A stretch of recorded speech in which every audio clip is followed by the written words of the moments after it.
দেখো তোমারে আর আমার ভালো লাগে না। তনু মাহমুদের গালে একটা চুমু দিতে কথাটা বলে মাহমুদ। বিয়ের 3 বছর 1 মাস চলে। এতদিন একসাথে থাকবার পরে কত সহজে মাহমুদ বলে দিল তোমাকে আর আমার ভালো লাগে না। কথার ভেতরে কোনো সংশয় বা জড়তা নেই। তনু তাকিয়ে আছে, জিজ্ঞেস করবার মতো শক্তি নেই কেন আমাকে ভালো লাগে না। বিয়ের প্রথম দিকে কত ভালোবাসা দেখিয়েছে, সবকিছু কি তবে ফুরিয়ে গেছে? ভালোবাসা ফুরিয়ে যায়? মাহমুদ উঠে বসে বলে, দেখো তোমার কাছে আমি একটা অনুমতি চাই। কিসের অনুমতি? আমি আবার বিয়ে করতে চাই। প্রতিদিন তো আর এক খাবার ভালো লাগে না, তাই না? অবশ্য তুমি অনুমতি না দিলেও কিছু যায় আসে না। আমি ঠিক করেছি আর একটা বিয়ে করব। তোমাকে জানিয়ে রাখলাম যেন হুট করে কষ্ট পেতে না হয়। তনু হাসলো, চোখ মুছে নিয়ে অন্যদিকে ফিরে বলল, বাহ, তুমি এখনো আমার কষ্ট পাওয়া নিয়ে ভাবো।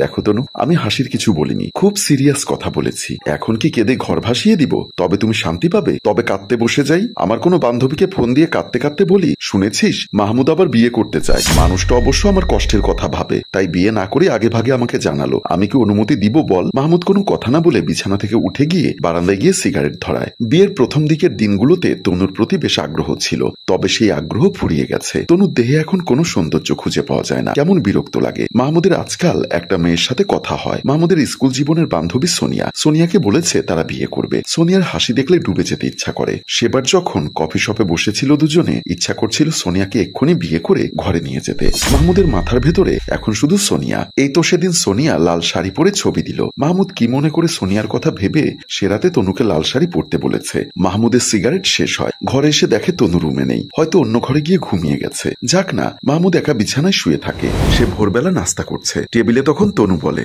দেখো আমি চাইছি কয়েকদিন বাবার কাছে থাকবো, বিকালে 4টার ট্রেনে চলে যাব। হয়তো তনুর গলা ধরে আসে, কিছুই বলতে পারে না। ঠিক করেছিল সে কাঁদবে না, তবে কান্না এসে যাচ্ছে। এতদিনে মানুষটাকে চিনতে পারলো না। মানুষ বলতো তনুর কপাল অনেক ভালো, মাহমুদের মতো জীবন সঙ্গী পেয়েছে। সেই ভালো কপাল বুঝি বেশি দিন থাকলো না। মাহমুদ কিছু বলছে না দেখে তনু আবার বলে, আমি আর আসবো না, তোমার জন্য অনেক অনেক দোয়া থাকবে। তনু টেবিলের কাছ থেকে সরে যায়। নাস্তায় মাহমুদের পছন্দের খাবার টিফিন বক্সেও খাবার দিয়ে দিয়েছে। তনুর প্রতি মাহমুদের মায়া হয়, তবে সেই মায়া আড়াল হয়ে যায় সোনিয়ার কথা ভেবে। তনু চলে গেলে সোনিয়াকে পাওয়া আরো সহজ হবে, সেই সবই ভাবে। তারপর মাহমুদ অফিসের জন্য বের হয়ে যায়। সকাল থেকে মনে হচ্ছে মাথা হালকা হয়ে আছে। অনেকদিন থেকে ভেবেছিল তনুকে কথাটা বলবে, তবে সাহস হয়ে ওঠেনি। গতরাতে বলে দিয়েছে, এখন ভালো লাগছে। মাহমুদ কাজ করছে, তখনই বড় স্যারের ডাক আসে। মাহমুদ কাজ বন্ধ করে বড় স্যারের রুমে যায়। ভেতরে এসে দাঁড়ালে আতাউল হোসেন মাহমুদকে বসতে বলেন। স্যার, জরুরি কিছু? তেমন জরুরি না, আবার জরুরিও বলতে পারো। একটু বসো, চা খাও। পিয়ন দুজনের জন্য চা দিয়ে যায়। আতাউল হোসেন চায়ের কাপ হাতে নিয়ে বললেন, হানিমুনে কোথায় গেছিলে তুমি? কক্সবাজার স্যার। আতাউল হোসেন বললেন, দেখো মাহমুদ, আজকে আমাদের বিয়ে 30 বছর হবে। প্রতিবার অবশ্য ফুল, কেক এসব দিয়ে কাজ চালিয়েছি। এবার চাই তাকে বিশেষ কিছু দিতে। কি দেওয়া যায় বলো তো? একটা ধারণা দাও। মাহমুদ শুনেই বলে, শুভ হোক আপনার বিবাহ বার্ষিকী স্যার। আতাউল হোসেন বলল, শুভ নেই। গতরাতে তার সাথে একটু ঝগড়া হয়েছে, অতি সাধারণ বিষয়ে ঝগড়া। অবশ্য আমি ইচ্ছা করেই ঝগড়া করেছি। সে হয়তো ভেবে বসে আছে আমি ভুলে গেছি আজকের দিনের কথা, কিংবা ঝগড়া করে তাকে কোনো সারপ্রাইজ দিব না। যখনই দেখবে তার জন্য আমার মনের ভেতর অনুভূতি বদলায়নি, তখন খুশি হবে। শোনো মাহমুদ, সংসারে শান্তি মানে জীবন সুন্দর। অবশ্য আমার স্ত্রী অতটা সুন্দর না, যাকে সবাই দেখে চমকে যায় তেমন সুন্দর না। তবে আমার চোখে সে পৃথিবীর সবচেয়ে সুন্দরতম নারী। দেখো, বিয়ে 30 বছর পরেও আমি তার জন্য 21 বছর বয়সী প্রেমিক হয়ে যাই। দুজনে আসলে জীবন, সংসার, ভালোবাসা সবকিছু উপভোগ করছি। মাহমুদ কি যেন ভেবে বলল, স্যার একটা কথা বলবো, যদি কিছু মনে না করেন। নিশ্চয়ই বলো। দীর্ঘদিন একইভাবে তার প্রতি অনুভূতি জমিয়ে রেখেছেন কিভাবে? কখনো কি মনে হয়নি ম্যাডামকে আপনার ভালো লাগছে না, কিংবা তাকে ছাড়া নতুন কারো সঙ্গ পেতে? আতাউল হোসেন হেসে বলেন, দেখো মাহমুদ, আমার একটা ঘর আছে, যে ঘরে ভালোবাসার মানুষ আছে। এর চেয়ে আর কি দরকার? প্রতিদিন একই ঘরে আমরা ফিরি, তবু কি কখনো মনে হয় আজকে ঘরে ফিরবো না? সে আমার আপন মানুষ। যখনই তার কাছে ফিরি ভীষণ ভালো লাগে। সে আমার ঘর। দেখো, তুমি হয়তো অনেক মানুষ পাবে, তবে তারা কিছু সময়ের জন্য।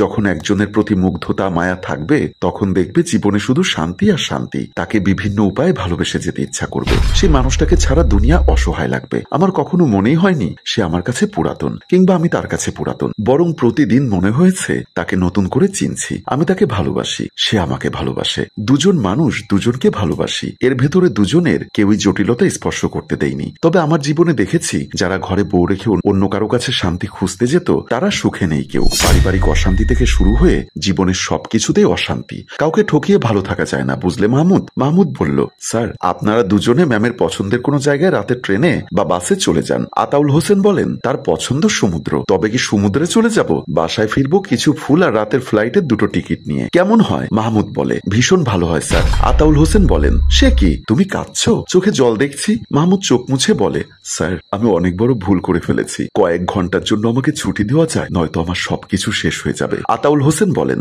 হ্যাঁ আজকে ব্রেক নাও। তবে কোথাও যাবে? সবকিছু বলবো স্যার, তবে এখন দেরি করলে একটা ট্রেন আমার ঘর, আমার সব শান্তি নিয়ে যাবে আমার জীবন থেকে।